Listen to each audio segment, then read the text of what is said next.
This is Tin Caps Baseball on 1380 The Fan and 100.9 FM. Welcome back to Tin Caps on Deck, presented by Hoopy Insurance Services. Getting ready for Thursday night baseball here at Parkview Field. Your Fort Wayne Tin Caps set to do battle with the Great Lakes Loons. Andy Ockham here in the first base dugout, joined by our pregame guest, Kerrington Cross. Kerrington, 4 for 4 last night, your first 4-hit game as a professional baseball player. What was it feeling like for you in the box, and what were you seeing? I mean, it could have kind of went either way. I had my first knock of the day was a shattered bat that almost probably killed somebody. So it's not like I was feeling crazy good that day, like yesterday, but kind of just worked out. I found a couple more barrels, a couple holes, and I don't know, I just stayed the course. Defense on full display for both yourself and this group yesterday. Top of the ninth inning, bases loaded, 2 outs, a 6-5 lead. You sprawl out, make a diving play, and get the put out at first to win the ball game. Just take me through that play. Yeah, I mean, I remember the guy in I think it was either the 8th or 7th, he kind of did the same thing, went backside ground ball.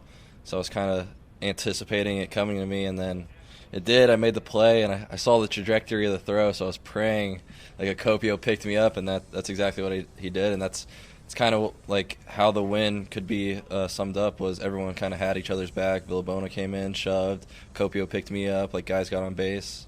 We all picked each other up. For this group, winning the first couple of games here this week against Great Lakes after a rough week on the road last week against Quad Cities, what is the beginning of this series? How important has this success been for this group?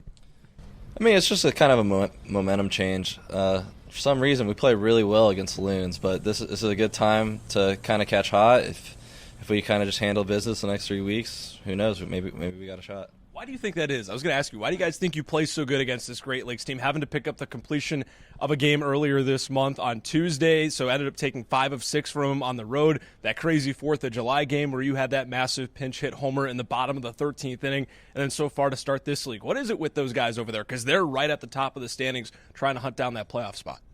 Yeah, I mean, I think it's just like the deep down, it's the Dodgers technically, and you kind of play with an edge. I don't know.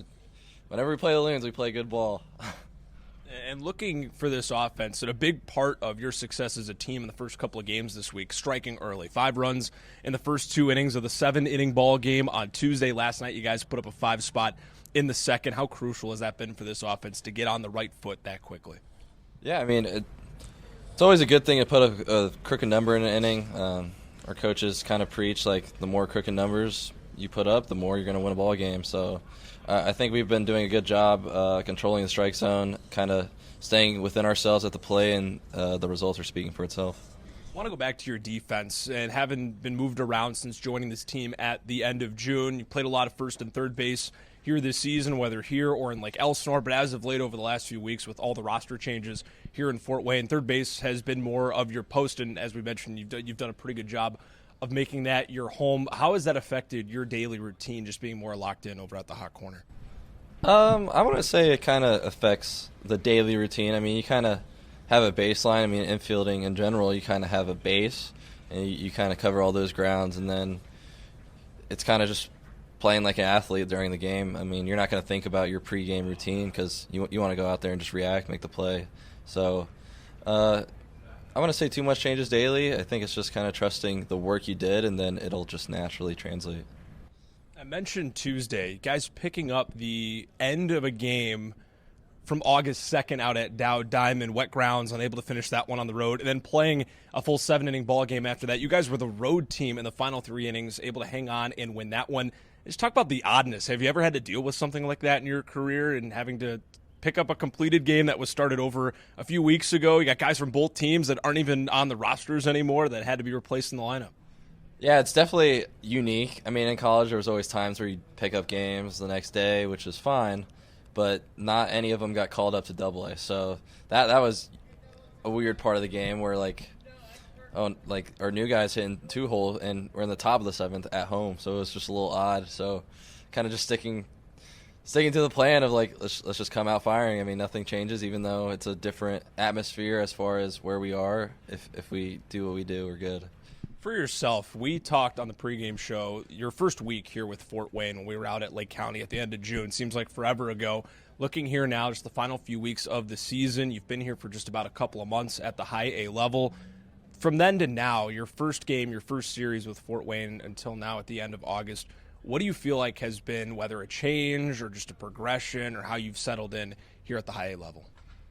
Yeah, I mean, I think I'm still trying to settle in. I mean, it's not like it was a crazy drastic change as far as skill set level. It kind of just hit a little rut, and the mental and physical battle at the end of the season this is a first for me for an elongated season, so I'm still kind of figuring all that out still. But I mean, just taking each day by day, trusting who I am, and then last night the results paid off. Hopefully they can continue to pay off and I finish strong. I mentioned as a 2025 draft pick last year, having to deal with the most baseball you've played in a full season in terms of whether it's for your body, your mental state, anything like that. What have you done on a daily basis? Just try to be consistent and stay in check in that regard. Just kind of picking up new hobbies. I mean, I'm playing chess now. I'm trying to. I've turned into an avid coffee drinker. So it's kind of like keeping yourself occupied, play the show with the boys after, kind of be able to have someone on the field and then have a life off the field as well. That I feel like if I carry everything from the field to home, it's a downhill disaster.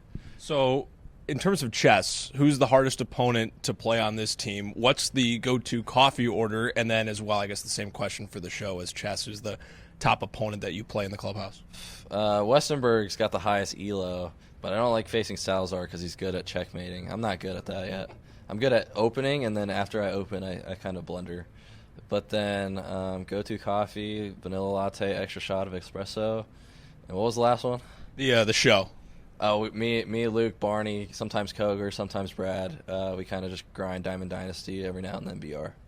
Andy Ockham here with Kerrington Cross prior to first pitch on this Thursday night. One last question for you. Took part in the service day, community service day here this morning, one of two that we do here in Fort Wayne through the Padres and through their mission every single year. We were out doing some labor, some yard work, getting our hands dirty. What did it mean to give back to this community today? Yeah, it's always nice just to kind of like makes you feel wholesome that you kind of helped contribute to someone else who's not in the greatest of situation. I mean, even like the little things of just kind of tidying up the area like we did in yard work, you're making a difference as far as even if they just walk outside, they see the cleanliness, and that could change just their attitude for the day. So stuff like that's really, really wholesome to kind of be a part of. Kerrington, appreciate the time, man. Yeah, thank you. Lineups and first pitch coming up next right here on the Tin Caps Radio Network. Podcasts by Federated Media.